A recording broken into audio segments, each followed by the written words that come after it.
it took the first. This is my first time, but this is also my first time too.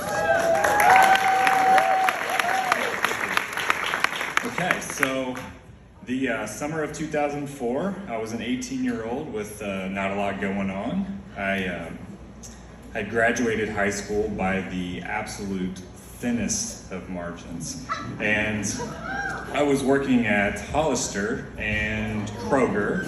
I was folding clothes and retrieving carts with the enthusiasm of a man who is digging his own grave. So other highlights you might remember from 2004, Spider-Man 2 came out that summer.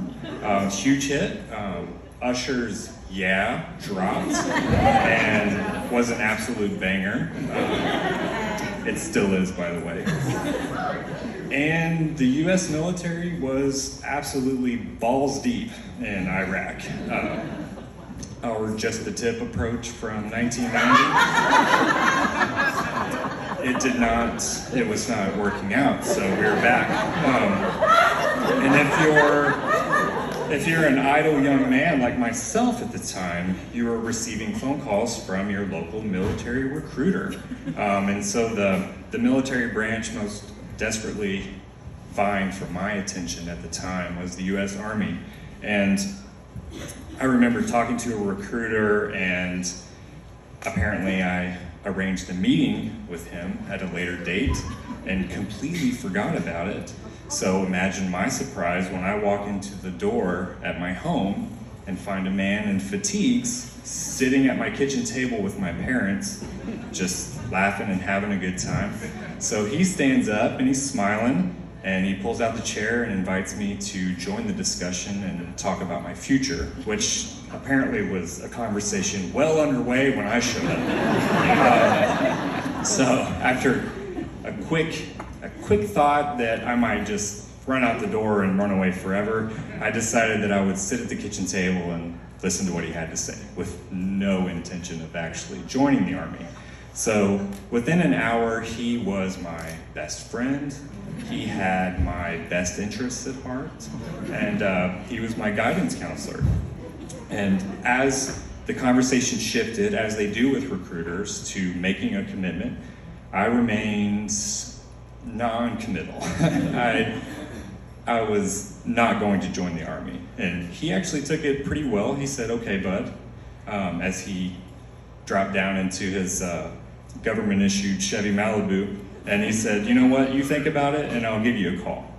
And so as I'm standing in the driveway and I'm waving him off and he's going down the street, I'm like, wow, it's gonna be really difficult to dodge this guy. He knows where I live. Like, how long am I gonna have to duck this dude's phone calls? But I did. I ducked him for a few months and dodged him until he finally gave up.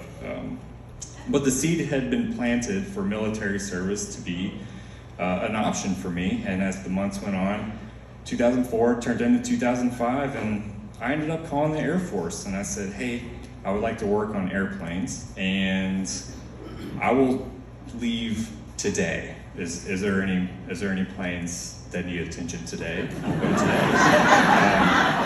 And he was like, "Well, let me ask you some questions." So he starts on some questions, and we're on the phone. He starts on the medical questionnaire, and he's going down the list, and I'm young, 18, no health issues, we're good. But then he gets to a question that changed my life. He said, "Have you been diagnosed and taken medication for attention deficit hyperactivity disorder?" And yeah, I did. When I was in middle school, but that was years ago. I haven't taken medication in a long time, so we're good. He said, "I'm sorry." He didn't sound very sorry, but he said, "I'm sorry, you can't join the Air Force if you have ADHD." And suddenly, I was miffed. I was the jilted lover. I was no longer having all of that attention directed toward me. I wasn't being recruited anymore, and I didn't realize how much I had enjoyed that and had been addicted to it until it was taken away. And I was thinking, how dare you? turn me down? You know, there's a war going on. I don't know if you heard, you're turning down me for a military service.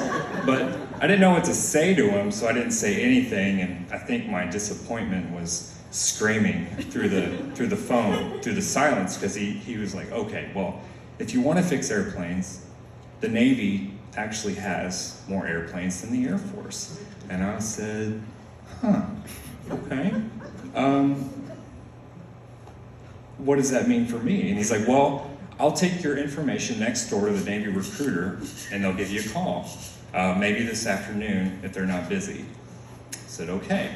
So we hang up the phone, and my mom, who during this entire conversation is pretending to clean things around me. She's not hiding her eavesdropping very well. So she's like, so what'd they say? Like, well, Mom, I can't join the Air Force because I took Ritalin in 8th grade. But he's taking my stuff to the Navy recruiter. And did you know the Navy actually has more airplanes than the Air Force? And she said, huh, okay. Do you want to join the Navy? 5 minutes ago I did not, but now I really do. And so that's how I found myself on a phone with a Navy recruiter. They called immediately. I think the receiver to my house phone was still warm when they called. But 6 months later, I found myself on a shuttle from the airport to Navy Recruit Training Command in Great Lakes, where a gentleman with a bright red face and a crisp white uniform was yelling at me to get off the fucking bus.